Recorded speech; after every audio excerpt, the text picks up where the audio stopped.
Ratsodrano tsara vavaka male ova mahalasana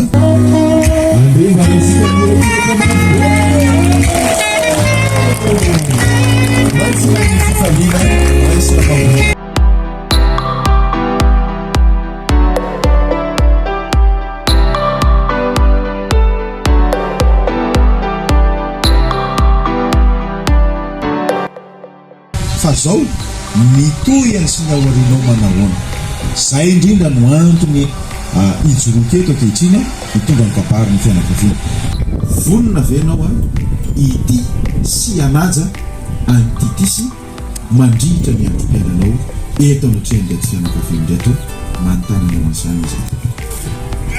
tanteraka ity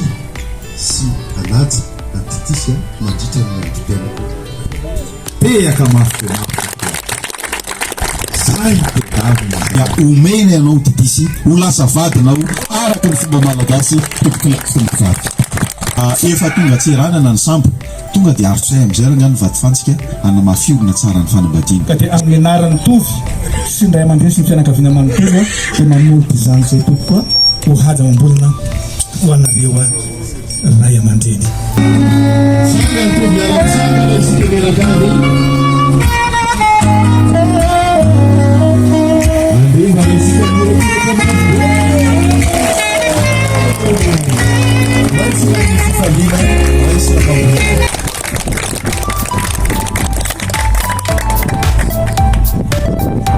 tsara tsotrano tsara vata ka risy mipaty zay mihitsy te atamirefitrefitra be